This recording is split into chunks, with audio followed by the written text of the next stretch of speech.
आज मैं आपके लिए दाल और अंडे से बनने वाली बहुत ज़्यादा टेस्टी और मज़े की रेसिपी लेकर आई हूँ, क्योंकि अक्सर हम दाल जो है एक ही तरीके से बनाते हैं। तो आज जिस तरीके से मैं दाल बना रही हूँ, आप यकीन करें आप इसे बार-बार बनाना पसंद करेंगे। तो चलें जी, अपनी मज़ेदार ज़बरदस्ती रेसिपी को बनाना स्टार्ट करते हैं।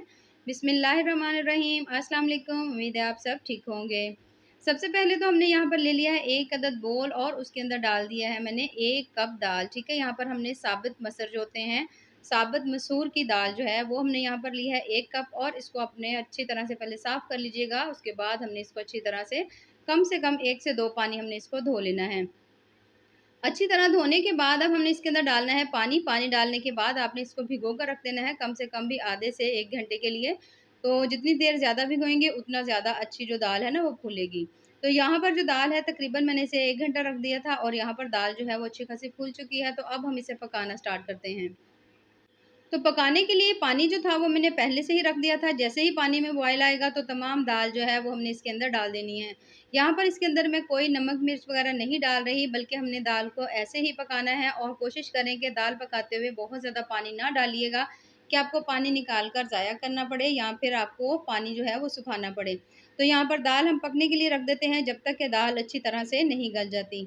तो तकरीबन 15 से 20 मिनट के बाद यहाँ पर आप देख सकते हैं माशाल्लाह से दाल बहुत अच्छी तरह से गल चुकी है, और यहाँ पर इसमें थोड़ी-थोड़ी सी पानी की नमी मौजूद है। तो आप अगर आप चाहें पानी इसका ज़ाया नहीं करना चाहते, तो फिर पानी आप इसके अंदर ही अच्छी तरह ड्राई कर लें। लेकिन अगर आप चाहते हैं तो फिर आप इसको किसी भी छन्नी में डालकर पानी ज़ाया कर लें, और जो दाल है उसको आपने किसी छन्नी में डालकर थोड़ी देर के लिए रखना ज़रूर है, क्योंकि हमें दाल में पानी नहीं चाहिए, ठीक है? ताकि आप दाल से अच्छी तरह पानी निकाल लें। तमाम दाल से पानी अच्छी तरह मैंने यहाँ पर निकाल लिया। निकालने के बाद मैंने इसे डाल दिया है यहाँ पर बोल के अंदर, और यहाँ पर देख सकते हैं आप बिल्कुल दाना-दाना दाल का जो है वो अलग है। इसके अंदर पानी की कोई नमी नहीं है, ठीक है? क्योंकि अगर पानी होगा तो आगे चल के हमारी जो रेसिपी है ना वो मज़े की नहीं बनेगी, क्योंकि इतनी ज़्यादा आज मैं आपके लिए टेस्टी रेसिपी लेकर आई हूँ कि आप यकीन करें जो दाल नहीं भी खाते ना वो भी आपसे माँग-माँग कर खाएँगे। तो यहाँ पर हमने डाल दिए हैं इसके अंदर 2 अदद अंडे, ठीक है? ये डालना ज़रूरी है, इससे बहुत ज़्यादा मज़े का इसका ज़ायका आएगा। 2 अदद अंडे डालने के बाद अब हमने दाल को मैश कर लेना है, ठीक है? यहाँ पर आप किसी बीटर की मदद से इसको मैश कर सकते हैं, या जो जूसर वाला अक्सर जो जग होता है आप उसमें भी डाल सकते हैं, लेकिन उससे ये होगा कि वो चलाने में मसला होगा। तो आप थोड़ी-थोड़ी सी दाल उसमें डालकर भी ग्राइंड कर सकते हैं।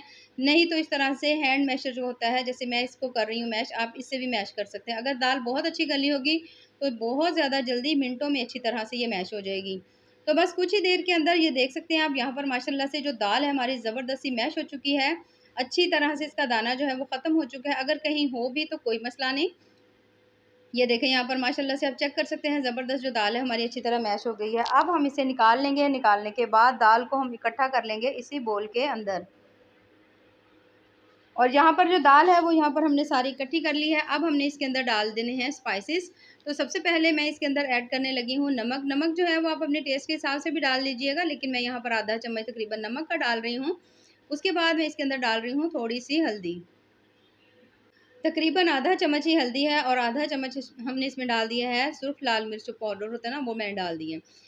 1 अदद हमारे पास प्याज था बिल्कुल बारीक चॉप किया वो डाल दिया है। 5 4 से 5 अदद सब्ज़ मिर्चें थी वो भी मैंने इसमें डाल दी हैं। थोड़ा-सा डाल देंगे इसमें धनिया पाउडर, और उसके बाद मैं इसमें ऐड करने लगी थोड़ी 1 चम्मच तकरीबन कसूरी मेथी। अब इसे बाइंड करने के लिए मैंने इसमें डाल दिए हैं ब्रेड क्रम्ब्स, या आप ईज़िली वैसे भी घर में बना सकते हैं। अक्सर जो ब्रेड है उसकी साइड जो है वो हम लोग कट करते रहते हैं, तो आप उसको इकट्ठा करके भी बना सकते हैं।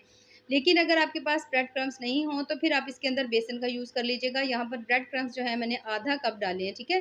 तो अगर बेसन आप डालें ना इसके अंदर, तो फिर आपने पहले बेसन को पैन के अंदर अच्छी तरह भून लेना है बगैर घी के, ठीक है? बेसन अच्छी तरह भूनेंगे ना तो फिर इसके अंदर आपको बेसन का कच्चा-कच्चा ज़ायका फ़ील नहीं होगा, बल्कि बहुत अच्छी सी उससे भी बाइंडिंग हो जाएगी। तो यहाँ पर तमाम चीज़ें इसके अंदर डालने के बाद अब हमने इसको अच्छी तरह से मिक्स करना है। इतनी अच्छी तरह मिक्स करेंगे कि ये अच्छी तरह से बाइंड हो जाए, ठीक है?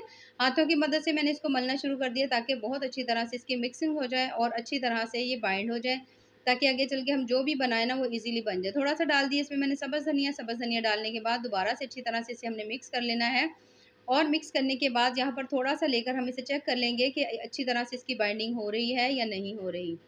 ठीक है, परफेक्ट ये बाइंड हो रहा है, लेकिन अगर आपको लगे कि सही से बाइंड नहीं हो रहा, तो फिर आप इसके अंदर थोड़ा-सा ब्रेड क्रम्ब्स, या फिर अगर आप बेसन डाल रहे हैं, तो थोड़ा-सा बेसन डाल लीजिएगा, ठीक है? अब मैं इसके बना रही हूँ कबाब, ठीक है? आप चाहें तो इसको रोल की शेप भी दे सकते हैं, जैसे आपका जो दिल करे आप इसको जो शेप देना चाहें दे सकते हैं। तो यहाँ पर जो टिक्की की शेप मैंने दे दी है और ये देखिए माशाल्लाह कितनी ही ज़बरदस्त लग रही है। और साबित मसर जो है अक्सर लोग जो है उसे खाना पसंद नहीं करते, ख़ासकर बच्चे तो बिल्कुल ही नहीं खाते। तो अगर आप इस तरह से आप यकीन करें टिक्की बनाकर बच्चों को देंगे तो बच्चे क्या बड़े सभी आपसे माँग-माँग कर खाएँगे, क्योंकि ये बहुत ज़्यादा टेस्टी और मज़े की बनती है देखिए माशाल्लाह से। और सेम इसी तरह से हमने बाकी तमाम जो है ना ये वाली हमने दाल की जो टिक्कियाँ हैं वो सारी की सारी हमने तैयार कर लेनी है। तैयार कर कर हम उसे रख देंगे अलग एक प्लेट के अंदर। तो इसके साथ अगर आप दही का रायता लेते हैं और बच्चों को इस रोटी या पराठे के साथ अगर आप इसे देते हैं तो बच्चे बहुत ज़्यादा शौक से खाएँगे और बिल्कुल एक अलग अंदाज़ में आपको ये रेसिपी मिलेगी। यहाँ पर मैंने तमाम टिक्कियाँ जो है वो बना ली हैं। बनाने के बाद अब हम इनको फ्राई करना है। पैन में मैंने डाल दिया थोड़ा-सा मस्टर्ड ऑयल और हमने हल्का-सा ऑयल गरम करना है। जैसे ही ऑयल गरम हो तो ये तमाम जो है ना हमने टिक्कियाँ बनाकर रखी हुई थी ना दाल की, ये अब हमने इसके अंदर डालनी है। यहाँ पर आपको इसको कोई भी कुछ भी लगाने की ज़रूरत नहीं है, ये अंडा है या कोई चीज़ है, आप इसको बहुत ज़्यादा ऑयल में फ्राई भी मत करिएगा, बस हल्का-हल्का सा शैलो फ्राई करिएगा, उससे ही बहुत ज़्यादा बेहतरीन से रिज़ल्ट आएँगे। अब आपने इसको मीडियम फ्लेम के ऊपर तब तक फ्राई करना है जब तक कि इसकी एक साइड जो है ना वो अच्छी तरह से उसका कलर जो है ना वो गोल्डन ब्राउन नहीं हो जाता, ठीक है? तो हम इसे तब तक इसे अच्छी तरह से करेंगे। कम से कम भी आपने एक साइड को थोड़ा टाइम दीजिएगा, 2 से ढाई मिनट ज़रूर दीजिएगा ताकि अच्छी तरह अंदर तक ये जो टिक्कियाँ हैं ना वो पक जाएँ। तो यहाँ पर माशाल्लाह से एक साइड ज़बरदस्त हमारी पक चुकी है। ये देखें आप इसका कलर चेक कर सकते हैं, बेइंतहा प्यारा इसका कलर आया हुआ है। और इन सब की हम साइड चेंज कर देंगे इसी तरह से। और दूसरी साइड को भी हम तब तक पकाएँगे जब तक कि उसका भी कलर जो है वो गोल्डन ब्राउन नहीं हो जाता। यहाँ पर माशाल्लाह आप देख सकते हैं इतनी ज़बरदस्त हमारी टिक्कियाँ बन रही हैं। आप यकीन करें अगर आप इसे मटन की या बीफ की कोई भी अगर आप जैसे गोश्त वग़ैरह के हम लोग अक्सर कबाब बनाते हैं ना, तो जब आप बनाएँगे ना तो कोई अंदाज़ा ही नहीं लगा पाएगा कि आपने इनको दाल से बनाया है। तो सभी की साइड्स जो हैं यहाँ पर मैंने चेंज कर दी है। चेंज करने के बाद अब हमने ये जो दूसरी साइड है इसे भी पका लेंगे जब तक कि अच्छी तरह से उसका भी कलर जो है वो गोल्डन नहीं हो जाता। और यहाँ पर माशाल्लाह से दोनों साइडों से कलर जो है वो ज़बरदस्त गोल्डन ब्राउन हो चुका है और बहुत ज़्यादा मज़ेदार ज़बरदस्त से हमारी जो है ना दाल के शामी कबाब जो हैं वो तैयार हो चुके हैं। तो इन्हें हम निकाल लेते हैं किसी भी प्लेट के अंदर। ये देखिए माशाल्लाह से कितने ही ज़बरदस्त और कमाल के बने हैं। तो सेम इसी तरह से जो नेक्स्ट बैच है हमने उसे भी तैयार कर लेना है। बहुत ज़्यादा कम ऑयल में तमाम टिक्कियाँ डाल देंगे। एक साइड को अच्छी तरह कुक करने के बाद हमने दूसरी इसकी जो साइड है उसे भी वैसे ही हम पका लेंगे। ये देखिए माशाल्लाह से ज़बरदस्त हमारे तमाम जो हैं दाल के जो शामी कबाब हैं वो तैयार हो चुके हैं, जो कि बहुत-बहुत ज़्यादा टेस्टी और बहुत ज़्यादा मज़े के बने हैं। तो ज़रूर बनाइएगा और हमें कमेंट्स में ज़रूर बताइएगा कि आपको हमारी रेसिपी कैसी लगी। बाकी दुआओं में याद रखिए। अल्लाह हाफ़िज़।